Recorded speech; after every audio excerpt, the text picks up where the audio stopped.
Simplesmente, governos pelo mundo inteiro estão tomando uma determinada ação que está para encerrar o funcionamento dos bancos. Então vamos entender exatamente esse assunto. Meu nome é Marcos Eduardo, sejam bem-vindos ao meu canal. Desde já te convido a se inscrever e ativar o sino das notificações para ficar sempre por dentro de tudo o que acontece. Deixa um like nesse vídeo para você dizer para essa plataforma que o material que aqui é apresentado é algo relevante.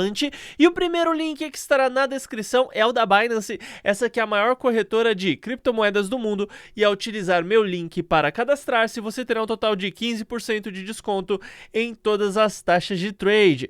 E o segundo link é referente a um robô de operações. Bem, meus amigos, eu já trouxe aqui para vocês a informação por várias vezes de que estamos passando aí para um período de transição para uma nova ordem, tá? Só que ordens no mundo todo acontecem em períodos de aproximadamente 250 anos. Essas ordens, elas são marcadas por algo que chamamos de o Grande Reset, tá? E cujo epicentro de tudo é justamente o dinheiro, né? Você já ouviu falar que o amor ao dinheiro é a raiz de todos os males? Então, o dinheiro não é mal. A existência do dinheiro não é algo ruim. Usar dinheiro não é ruim. O que é ruim é você ter amor ao dinheiro. Inclusive, você que tem por objetivo da sua vida o dinheiro em si, infelizmente você vai ter uma vida frustrada, porque dinheiro nunca é demais. Então você vai sempre ficar eternamente frustrado, chateado e terá uma vida amaldiçoada.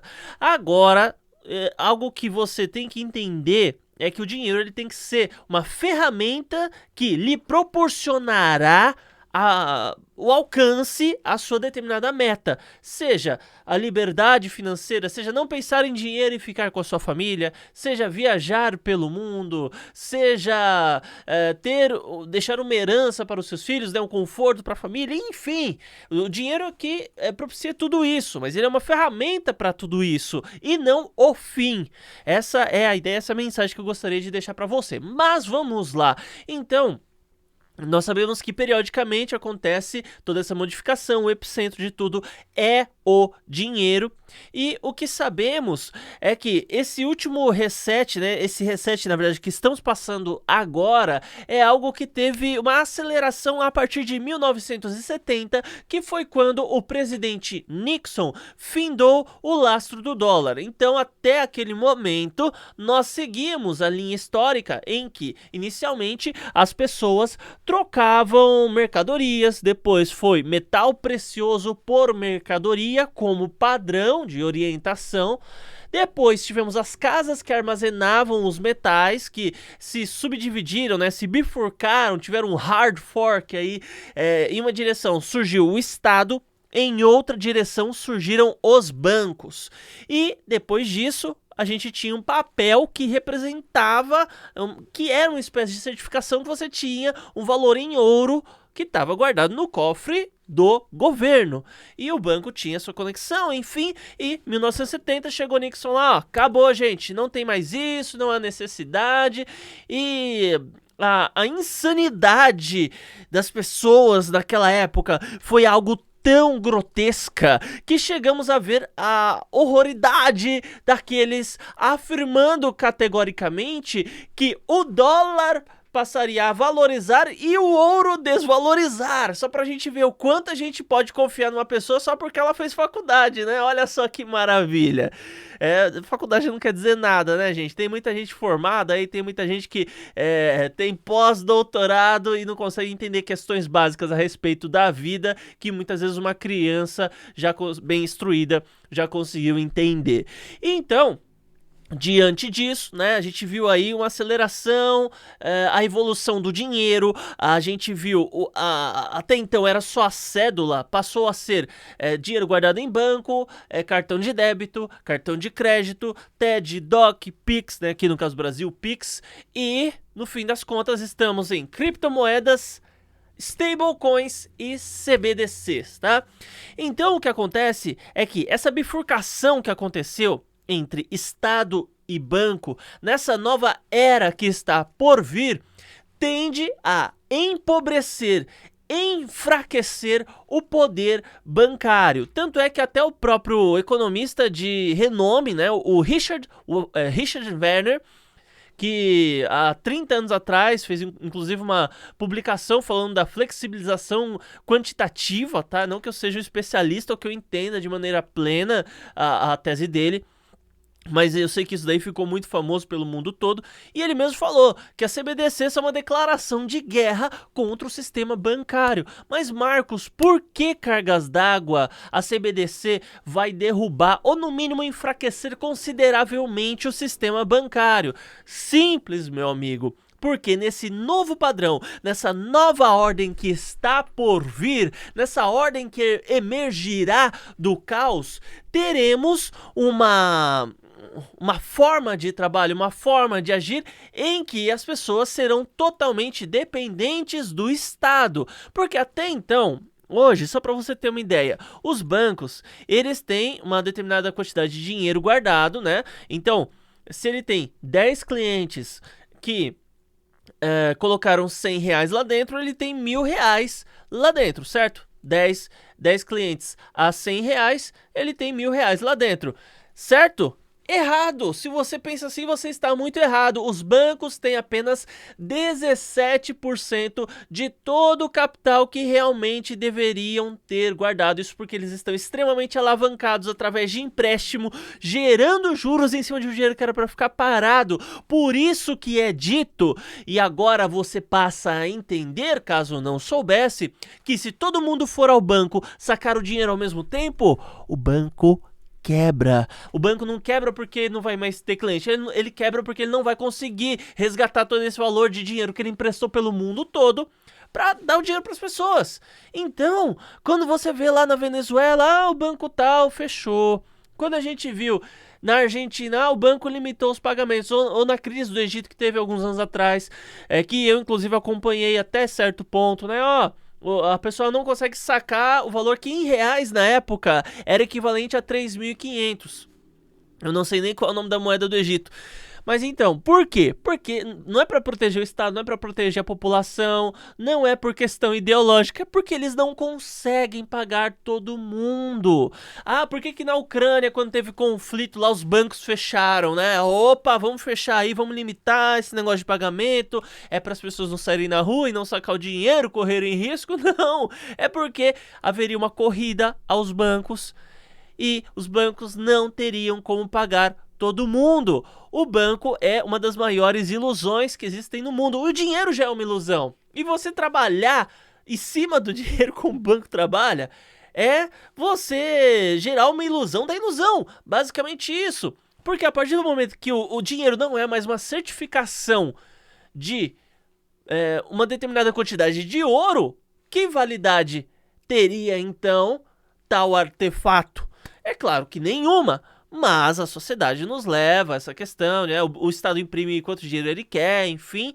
E começou-se um movimento contra os bancos. Aqui no Brasil, especificamente, vimos o Pix, que é um sistema do Estado. Então o banco, antes, o que ele tinha que fazer? O que ele podia fazer, né? Ele tinha lá, oferecia um pacote de serviços, olha só que legal. Então você pagava de 5 a 50 reais, e claro que dependendo do cliente, né? 100, 200, 300 reais é o pacote que ele paga lá, que ele teria direito a uma determinada quantidade de TED e DOC, né? Olha só, né? E, pô, um cara que não tem pacote de serviço, um TED, para ele custa 15 reais. 15 pila, 15 reais é dinheiro, gente. Pô, a gente não tá ganhando dinheiro na zona, não. E mesmo que tivesse ganhando dinheiro na zona, mesmo o pessoal que ganha dinheiro na zona com a arte de namorar sem roupas aí, ainda assim, 15 conto é dinheiro, né? Então, se eu vou fazer 10 transferências, eu vou pagar 150 reais. Não faz sentido. Daí veio o Pix, o que aconteceu? Vral! Picotou o banco. Simplesmente destruiu essa fonte de renda do banco. Então, se ele não tem como cobrar TED e DOC avulso e, ao mesmo tempo, ele não tem como cobrar uma taxa de serviços de quem faz muitas transferências para poder ter direito a uma determinada quantidade de TED Doc, a pessoa pode requisitar uma coisa que também muitos não sabem. Olha só, aqui a gente aprende coisa boa, rapaz. Aqui, ó, é o fino do fino. Se você chegar no seu banco e falar assim, olha, amigão, eu não quero pagar taxa, eu quero conta sem taxa. O banco é obrigado a te fornecer um serviço sem pacote de serviço ou pacote de serviço gratuito. Inclusive pelo Santander, você pode solicitar até pelo próprio aplicativo. Eu acredito que pelos outros bancos você também pode. Eu tava pagando 50 pau à toa na mão do Santander assim, rapaz. Poxa vida, né? Pô, 50 conto é dinheiro também, né? Não é questão de ser avarento, é questão de vou pagar pra quê? Qual é a vantagem, né, que tá me oferecendo? Sem contar que o Santander, abrindo novamente um parênteses aqui, poxa vida, né? Eu cheguei lá pros caras e falei, ó, aumenta meu limite aí do cartão de crédito. Né, não aumentaram. Daí, passou, não, mas todo mês é revisado, não sei o que, ó, aumenta o limite do meu cartão aí, não aumentava. Daí eu fui lá abrir conta no Nubank, agora 6 meses depois, eu tô, gente, não é zoeira, não é brincadeira, eu tô com um limite 5 vezes maior, o da porcaria lá do Santander. Liguei lá, ó, vou cancelar essa bodega aí, e pior que você não pode cancelar pela internet, você não pode cancelar pelo aplicativo. Você tem que ligar naquela porcaria que só funciona de segunda a sexta-feira em dias úteis, horário comercial. Como se eu tivesse todo o tempo da minha vida disposto para usar para o Santander. Ó, Santander, faça o que quiseres com minha vida, né? Pô, na hora de trabalhar eu tenho que trabalhar. É assim que funciona. Mas Santander não, tá tudo bem não, mas de acordo com os órgãos regulamentadores brasileiros. Ah tá, então se o órgão autorizar você dar um pipoco na minha cabeça, você vai dar um pipoco na minha cabeça também? É assim que funciona? Claro que é. Então o banco tem que se lascar mesmo. Tem que se lascar bonito, porque eles merecem isso. Eles merecem isso. A instituição privada, gente, não é porque é instituição privada que é santo, não. Não é assim que funciona, né? Eu sou a favor do capitalismo, não do metacapitalismo. Bom, a gente teria um vídeo só para falar a respeito do metacapitalismo, mas a questão é, então, diante de tudo, fui lá, cancelei o cartão, daí na hora de cancelar vai me oferecer outra coisa. Ah, lógico, né? Ah, lógico, doeu no bolso, ficaram sem o meu cartão. Pra aprender, né? Quem sabe muita gente faz isso, abre conta lá no Nubank que não tá me pagando um centavo e dá um pé na bunda do Santander. Quem sabe eles não começam a aprender. Ah, vamos aprender agora, vamos. Nubank tem que crescer mesmo, cresce bastante Nubank. Mostra pra esse povo sem vergonha aí dos bancos, né? Claro que também depois que o Nubank fica grande, a gente não sabe quais atitudes eles vão ter. Mas até lá a gente pensa em outra coisa. Então, os bancos safados pra caramba começaram a perder muito dinheiro. O Pix aqui no Brasil foi um marco decisivo para isso tudo. E agora a gente começa a ter a CBDC. A CBDC é como se fosse a criptomoeda estatal. Então veja bem, uma criptomoeda, para ser criptomoeda, é uma moeda digital. Ela é protegida por criptografia, obviamente. A gente tem que falar mesmo que seja óbvio, né? E ela é descentralizada. A CBDC é centralizada, é o extremo oposto. Então, de vez em quando você vai ver eu ou alguma outra pessoa chamando, mas saiba que não é o termo correto, criptomoeda estatal. Mas CBDC, vamos chamar assim, de criptomoeda estatal. Então, se o Estado passa a emitir e controlar e até gerar uma possibilidade de carteira com dinheiro do próprio Estado, por que alguém precisaria do banco? Olha só, por quê?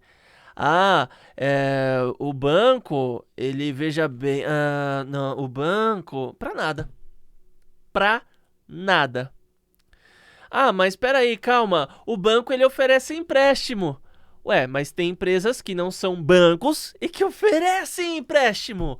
Então, esse vai ser o único serviço desse bando de sem vergonha, né? Porque você vai lá na agência, vai conversar com os caras, daí tem o cara lá do caixa, né, que tem que bater a meta dele, ele vai te oferecer um negócio chamado PIC. O que é esse PIC?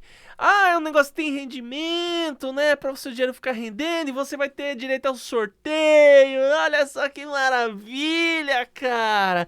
Vou ter direito a um sorteio aí, participar de um sorteio. Mas e quanto que rende? Ah, é abaixo da inflação. Então valeu, eu não quero. Eu não quero. O banco tem que se lascar mesmo. Tem que se lascar. Meta capitalista, né? Bom, daí o que acontece? Esse é um novo passo, tá? Não pense que isso é à toa. Ao mesmo tempo que não pense que é uma organização mundial que tá levando a acontecer isso, tá? Gente, vamos ser sinceros aqui. Existem muitas empresas e instituições que querem dominar o mundo. Isso daí é fato. No mundo agora, que estão aí bem próximo de conseguir os mais próximos de tal feito, são três, tá? São três instituições aí. Uma é religiosa, temos uma outra que não é a Igreja Católica, tá? Por incrível que pareça, a Igreja Católica não é um agente de dominação mundial. Ela pode até ter algumas características, mas ela não é um desses três agentes. Nós temos os socialistas fabianos e mais uma outra instituição aí, tá? Ou comunista, enfim, tá. Vamos parar por aqui, porque senão a gente vai ter alguns problemas e eu vou começar a jogar novos nomes, vou ter que explicar esses outros nomes. Mas presta atenção. Daí, com isso, a gente vê uma linha de dominação que precisa do fortalecimento estatal. Para que o Estado se fortaleça, ele deve ser maior do que a instituição privada. Para que a instituição privada diminua, é necessário tirar poder dela, tirar o que ela tem. Então, se o banco não vai mais armazenar o dinheiro, ou se ele não terá essa característica, então ele começa a tornar-se menor, começa a tornar-se ínfimo. Então, o que temos aqui é, de fato, algo que o Richard Werner disse. Olha, CBDCs são uma declaração de guerra contra o sistema bancário. Eu confio e acredito que é justamente isso, tá? Então, as CBDCs são mais uma etapa aí da nova ordem, mais um item oriundo aí do chamado Grande Reset Mundial. Inscreva-se no canal se você ainda não é inscrito e antes de ir embora, deixa um like, beleza? Até mais!